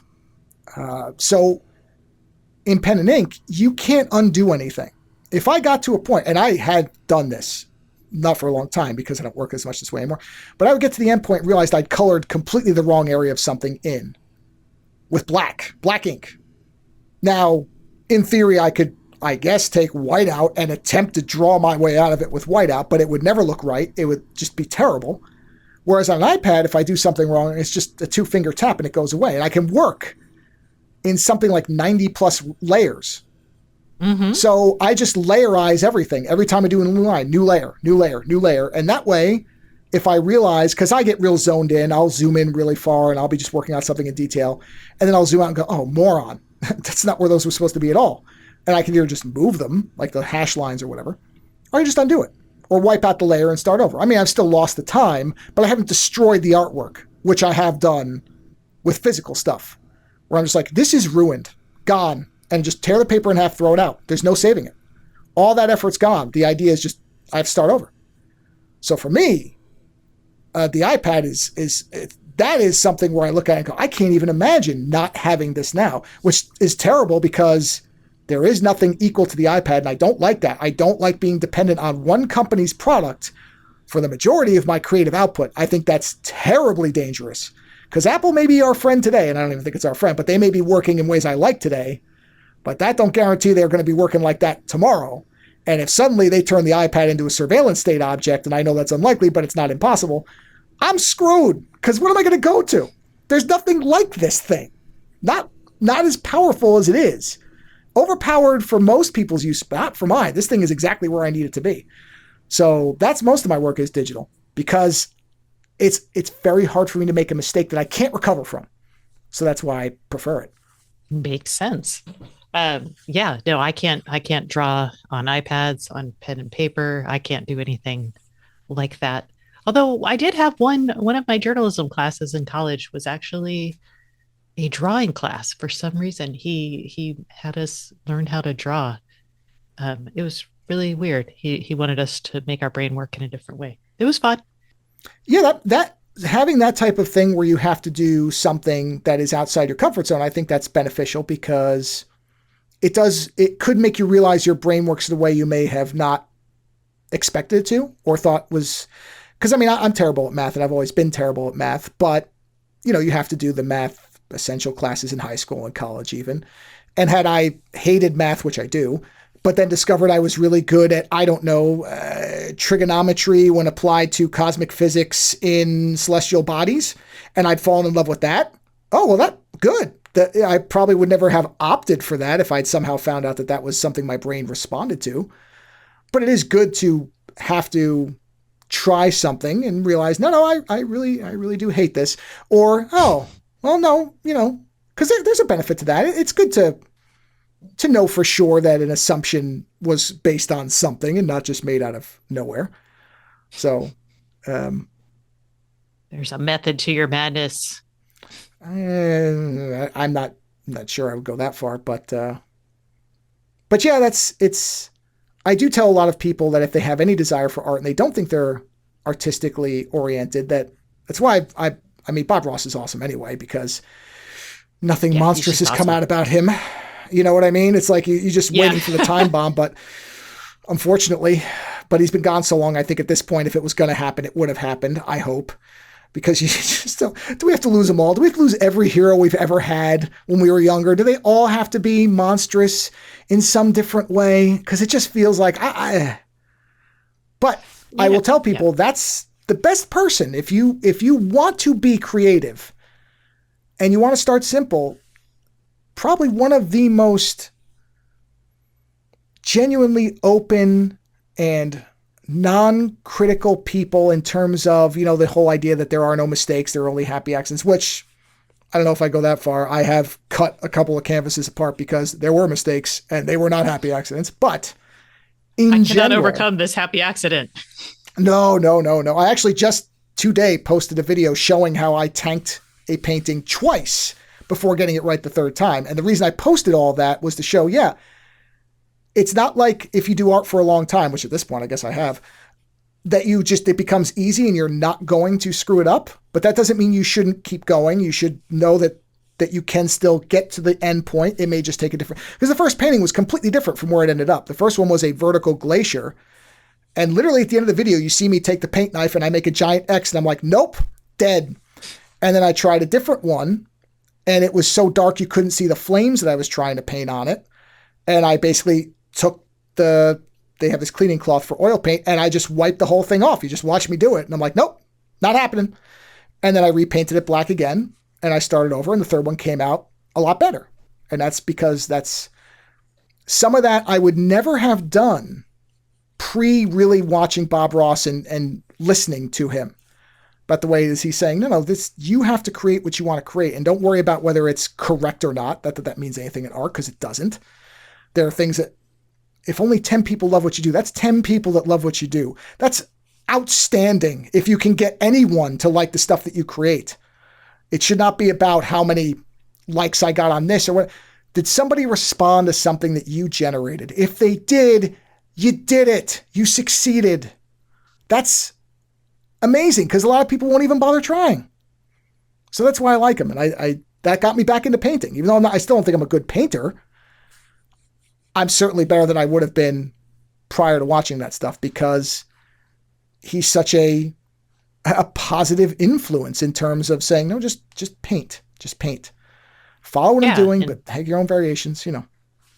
yeah, let it we do feel like America, we've always been like, oh, it's such an entrepreneurial place. It's okay to make mistakes, blah, blah, blah, in terms of starting a business. And they're right. Like when I talk to people in Europe and other places, maybe not, maybe not.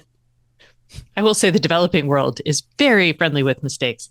Um, but I will say as a nation of like achiever type people, we are terrible when it comes to like perfectionism. We're like, oh, I can't do that right. I'm like, just try. Like I will say it is really worthwhile to be really bad at something or to be good at something and recognize that you will still screw things up and let yourself take it apart or try again, whatever you need. It's okay to be bad at things. And in fact, you should seek out opportunities to be bad at something throughout your life. It will only make you better overall. Yeah, there I'm is not there saying is you're a bad at painting. benefit. No, no, no, no, no. But I agree with you. I think there is a benefit to failure as long as you have to.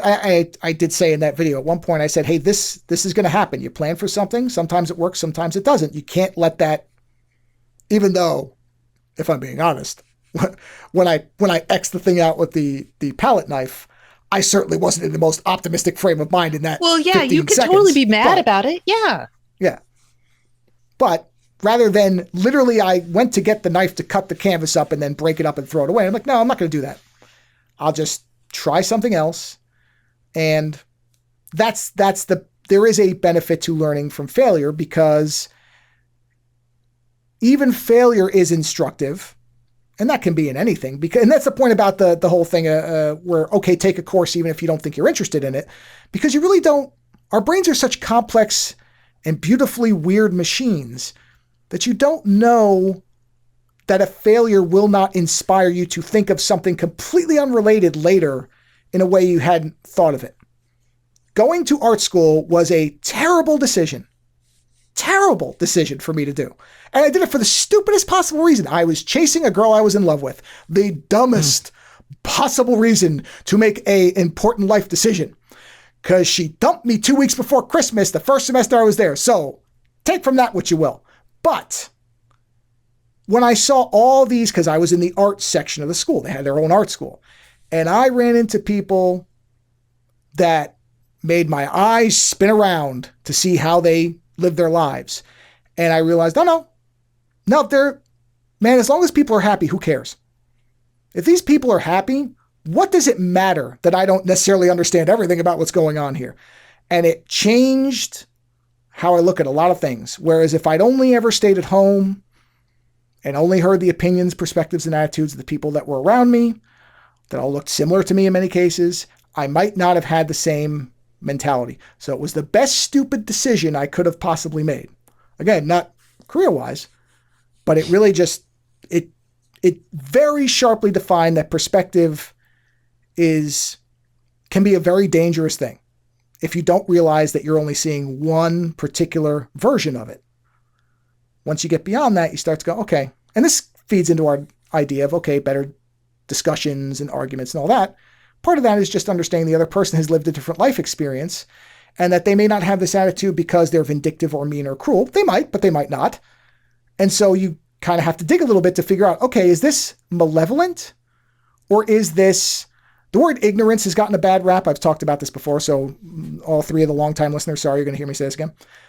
People use the word ignorance as a criticism, but there's really two kinds of ignorance. The one where you hold on despite the fact that you know better, and that's the bad one. But there's also ignorance that comes for if you haven't been exposed to things, you haven't been exposed to them. I can't fault somebody who's never been exposed to something if their initial reaction is misunderstanding, confusion, and fear. You then have to kind of guide them into it and then find out if they're willing to go, oh, okay, I just don't know what this is, so I just have to get used to it. That's fine. Everybody's like that. If you know that you're being a scumbag and you choose to pretend you're ignorant about it or that you don't know something, even though you do know, no, I have no tolerance for that. But those are two different things. And that's what I mean about art school kind of stripped a lot of ignorance away because I never encountered a lot of people in very, very different life experiences. And I went, oh, okay, got it. Yeah, all right. There's some fun to be had here. Great. And that's, So I'm not saying go to art school, but you know what? Go to art school, I guess. Yeah. It's not the worst thing that'll happen. Maybe it doesn't lead to a career, but you could be a better person because of it. And that's not terrible. No, that'd be good. I do have that, I guess, hippy dippy whatever thing that art, that creative expression generally will make people better. I hope. I do love art. I do love that when it's the Stalker thing. One of the reasons I try to get everybody to watch Stalker is on the off chance one person doesn't hate it.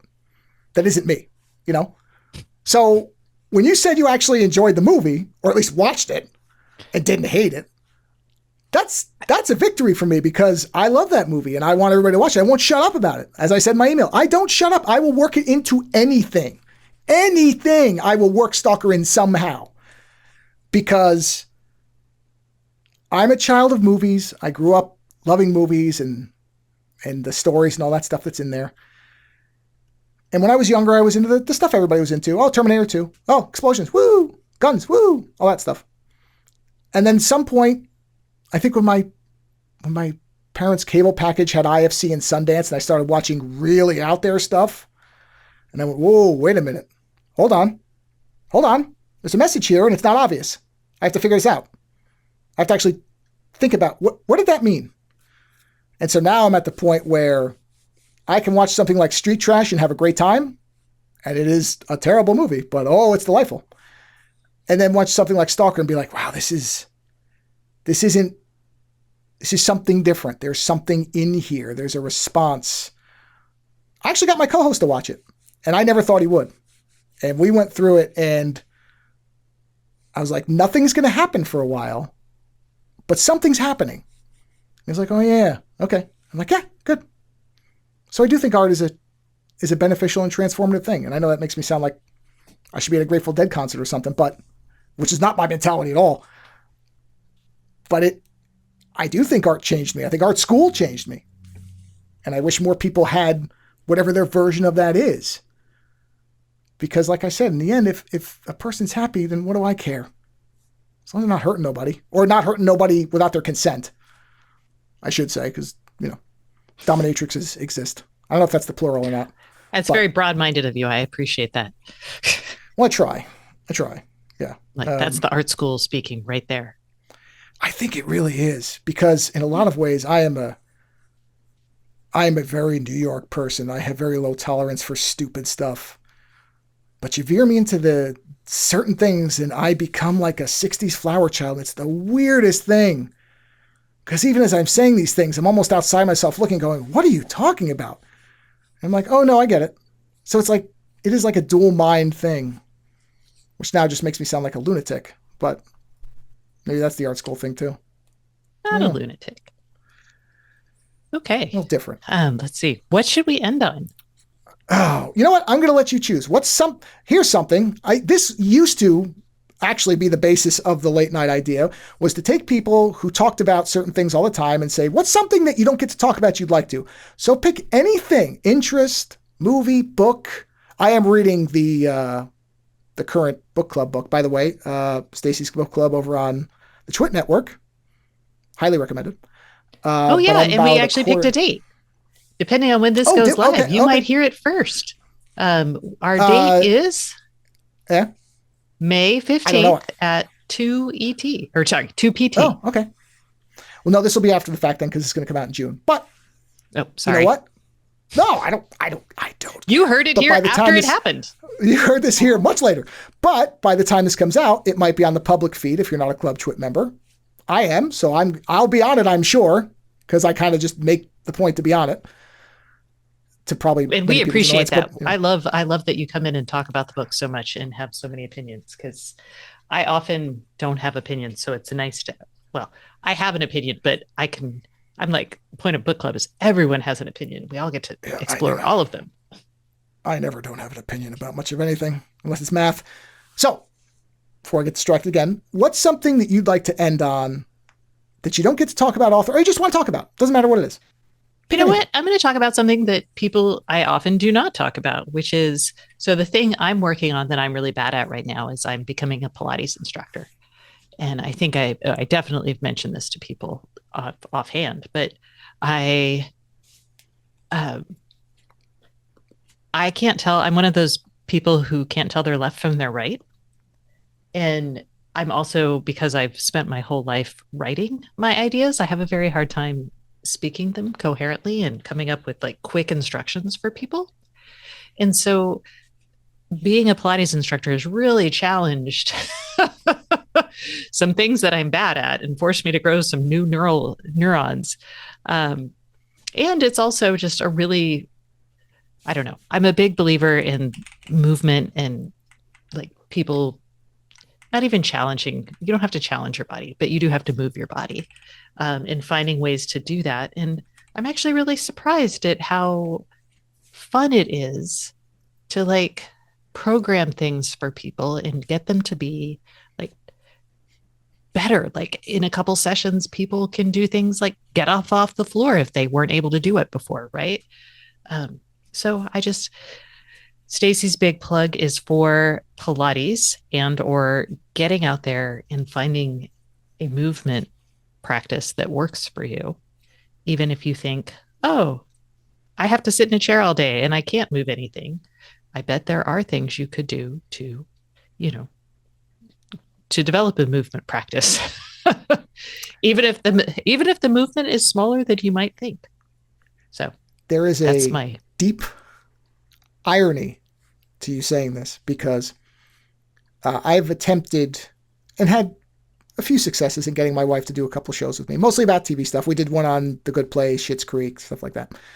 But she really doesn't She's not interested. She's not a podcast person. Whereas I will, as I've said, never shut up. But she is a body combat instructor. She has been for about 3 years. And she says similar things where the most rewarding thing is she puts together these playlists for the classes. And then these people who've never tried it before come in and they really enjoy it. And it's been a really rewarding thing for her. And plus, she's a lot healthier because she's been doing all this workout stuff. I could not, I hate the gym. I hate everything about it. As close as I get to moving is doing the 10,000 steps, and I stand when I podcast. So I have a standing desk. That's it. Which I really pushed on my last one because that was 4.5 hours long and I stood the whole time. So that was an accomplishment. No, I don't mind it. I don't mind it. It lets me bop around. When I'm forming a thought, I'm kind of moving around. So it's okay. But that was a long one. I was not anticipating that. Yeah, I wasn't uhing at the standing. I was uhing at 4.5 hours of podcasting. The good part is the other person talked for the majority of it, so it made it really easy to edit because that was a video one. And if we were going back and forth for 4.5 hours, I mean, I do 4-hour ones for our movie reviews where it's video. But I mean, literally, I've been editing the one that's in the pipe now. Fortunately, I've had the last one and now the one with you to kind of give me more time. But those take forever because I got to put images in and clips and stupid meme gags and all this stuff that nobody's telling me to do, but my brain won't let me not do. So the fact that he just was going on and on about using this AI thing to code a game, I'm like, keep going. Keep talking. Yep. Yeah. Tell me more. Detail. And it was great because it made editing so much easier. I just literally looked for all the long audio forms of him talking and was like, cut around that. Good.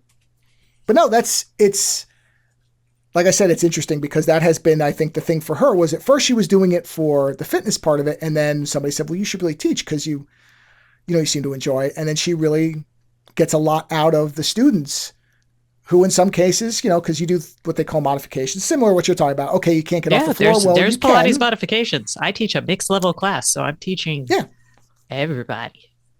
Well, that's great. See, that's and was that because, okay, so, and we're getting towards the end here, but so why did you decide to start? Was it something where you were doing Pilates classes and then decided you wanted to teach, or did somebody, okay.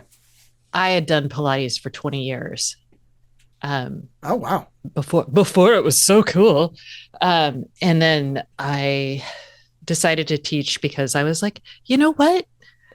I'm not working as much as I used to, and that's nice, but I also I'm a little bored and this could be fun and it's totally new. And I, again, wanted to be bad at something. And I was like, I know I can be bad at this. And I am. I screw up all the time. I'm learning stuff every single class still because I'm still very new at it. And it's fun. And some people it's also fun to encounter different types of people into the world and be like, oh my God, that's about them, not about me. So some people hate the way I teach. Some people love it. And I can't please everybody. And it's really kind of it's a nice thing to encounter, I guess, or a humbling thing to encounter. So as we get to the end, outside of Pilates, so Pilates is a good thing. Movement is a good thing. A movie recommendation? Oh, sure. Oh, always. Are you kidding? Yeah. Oh, sorry. Well, what were you going to have us leave on? No, I was gonna basically, finish up by saying, Consumer Report, but we'll do that. We'll do that at the end. No, movie review. Absolutely. I will never turn down a movie review. It's not a movie review, but a recommendation. Sorry, recommendation. 2. One I rewatched and it holds up is Flow, the movie. It's an animated movie about a cat. Oh yeah. So that was amazing. And then I watched. It's older now, so for what it's worth. But the Banshees of Inisherin. Oh, I haven't seen that in a long time. Oh, it's real good. I really enjoyed it. I can see how it wouldn't be to everybody's taste, but I ate that up. I thought it was beautifully shot. I thought it was hilarious. I thought the premise was all of it, and the acting was phenomenal. Anyway, those are my 2 Stacey watches old movies and tells you about them moments. Yeah, that's not even that old. That's a 2022 film. Yeah. Yeah, but to me, it's kind of I don't think that might be the newest film I've seen. I know. Well, this is a thing now that my co-host and I have started trying to acknowledge the fact that stuff that we just assume everybody's seen, well, we're really old at, or we're older now. I'm not gonna say really old, but we're at hitting 50 age. So it's like, no, this stuff is now like Ghostbusters is 42 years old. Ancient. Yeah. Yeah. So we're sitting there going, everybody's seen Ghostbusters. I'm like, the hell they have? No. Younger people have not seen it. They've only seen the afterlife thing or whatever. They don't know anything came before and may not like it. That's another thing that I some people my age, here's another recommendation for everybody. If people who are younger than you don't like the stuff you're into, it's because they're younger than you. It's okay. You can still like that stuff. They're going to like different things. I didn't like stuff my parents were into. A lot of people seem to get really bothered that younger people aren't into the same things. I'm like, why? Didn't ruin it for you. They didn't take it away from you. They just don't like it. But I do like talking about it and saying, hey, these are actually good movies. You might like them. I don't know that something like Ghostbusters would work on a person the same age as I was when I saw it. But I would tell them watch it. But the humor might not work. Humor changes just like generations change. So, well, and there's a newer Ghostbusters too. That's what I mean. And I think that's what most people would, when you say Ghostbusters, they're going to think of one of those two newer ones, which is fine. But that's what I mean is it's a very different type of movie than the original was. And so I don't, I sit there and go, well. Yeah, a lot of the movies that you and I watched in that era, really bad portrayals of women, very sexist. I noticed that watching it with my kid, and I'm like, damn, no wonder I have such weird. Anyway, okay. Yeah, no, it's true because one of my favorite movies is Buckaroo Banzai Across the Eighth Dimension, and Ellen Birkin's character is given one scene where she seems smart, and then she's just a damsel in distress, and you sit there and go, why? I mean, I probably know why. That's like the best case scenario in a lot of them. A lot of them are just walking billboards for boobs. Well, and you know what? I'll make an argument for that. There's a way to do that that's not disrespectful. We actually just watched one. This is a funny one. This is a funny thing to know because I know we're coming right to the end here. And I want to have respect for your time. But we just watched a 1971 Spanish film titled, and I'm going to get this wrong, Vampiros Lesbos. That's probably Spanish and I'm mispronouncing it. And both of us, my co-host and I, were like, this is going to just be a ridiculous reason to have lots of naked vampire women pawing each other, probably. And yet, it was that. Don't get me wrong. There's a lot of that. But it actually tried to reinterpret Bram Stoker's Dracula from a feminist point of view to a degree.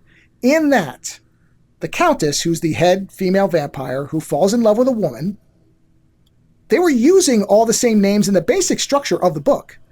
But the reason that she was the head vampire is because Dracula originally saved her from some men who were trying to sexually assault her. And so she was grateful to him until she realized he was just using her. And then she basically said, that's it for men. Screw them all. I'll just stick with women because men have done nothing but hurt me. And now, again, is that partially so that there can just be a lot of women in this movie that are vampires and being vampirella types? I'm sure it was. But at least they tried.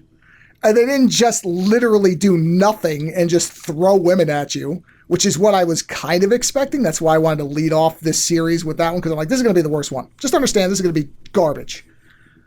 But once in a while, you find that movie, you're like, okay, I'm not saying I would recommend this for film school for people to watch as an example of female agency and empowerment.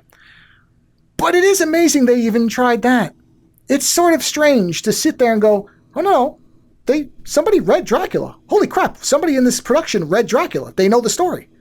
And they're trying to do an adaptation of it. Not great, but they're trying. That's sort of an accomplishment. So, again, I avoid, this is one problem with B movies, which I normally love, but as soon as I see anything where it's rape or what, I'm like, nope, I don't want it. I don't care what the reason is. I don't want to see that because I know that 99 times out of 100, it's not going to be because they're actually trying to tell a nuanced story about trauma and how to overcome it. It's a way to rip people's, women's clothing off. And I don't want to see it. I don't have interest. So a lot of movies I just won't even watch because I know what they're going to have. It's like, nope. So it's tough. if you're into B movie stuff and you're trying to avoid that, you're going to have to really pick and choose. And it ain't easy. Don't get me wrong. It's not the hardest thing in the world. It ain't like having to hold down 2 jobs so that you can go to the dentist. I'm not saying it's an effort, but it kind of is if you don't want to dip into seeing terrible portrayals of women. Or really women, minorities, anybody with any type of developmental anything. There's a lot of bad stuff out there. So if you're going, I love B movies. I would recommend people watch them because there's a lot of fun trash out there. But there's great websites that will actually tell you what's in them so that you can avoid the stuff you don't want, which I think is one of the best things the internet's brought about is like, does the dog die? Which is the first site I go to. Does the dog die? First stop. If there's a dog that's actually dead, I'm not watching it. Usually. But almost never. But yeah, there's a lot of problematic material out there, unfortunately. So some stuff doesn't hold up. And yeah, that is a problem, as you said, with a lot of the movies that we grew up with is when you're younger, you don't really pay attention either because society's kind of made you think this is normal or you're just not mature enough. Well, no, it's the movies that help make you think it's normal. Just like when we started and you talked about people getting shot and then blown 50 feet back, 5 feet back. It's what we internalize as being normal. Yeah. Okay. But you know what? Watch Alien then. Alien's an amazing movie. Yep. Because Ripley don't take any crap, man. She's in charge of her destiny through those first 3 movies. Yes. Unbelievable. Yeah. Yeah. Okay. That's why I do like 3 because you know what? She decided that she knew how to end her story and nobody did it for her. So good for her, man. Not an uplifting ending, but still. Anyway, let's remind people where you work and what you do. So if you want to go over that, because I am a policy expert. I'll spin off into a movie. Oh. I am a policy fellow, not an expert. I'm a policy fellow at Consumer Reports, and I cover cybersecurity and IoT and right to repair. So I'm out there fighting for all of those things for you every day or most days. I do take weekends off. And I will include a link to Stacey's page over on Consumer Reports so that people can follow it so that they don't have to try to find it themselves because you can get a dangerous place on the internet. Be careful. So Stacey, thank you very much for doing this because I know that, and this is one thing I say anytime somebody's come on for the first time, I don't think people have enough appreciation of how much of a pool of discordant muck they're stepping into when they do a show with me because I clearly don't have any kind of organizational mind. So it's a, oh God, what is this type of scenario whenever somebody does. So I really appreciate you taking the time. I can surf. It's a good thing because you kind of have to if you're talking to me for any extended amount of time. So again, show notes, I will have a link over to Stacey's work over on Consumer Reports. And it's very important work. And it's about things, as a quick reminder, that we should all be paying attention to. So on that note, everybody, go watch, what was it, Banshees of, remind me? Inisherin. I don't know how to say it. Hold on. I don't know how to say the town name. It's no, Banshees of, I got it. It's Inisherin. Inisherin? Boy, if you could see the spelling that I just made, it would read as Inweed Shireen, but I'll know what that means. I got the Banshees part. I'll find it. It's Inisherin. Well, I was almost not even close. Okay, got it. Inisherin. So there's a nice recommendation to end with. So thanks for being here, everybody, and we'll talk to you again next time. Yay.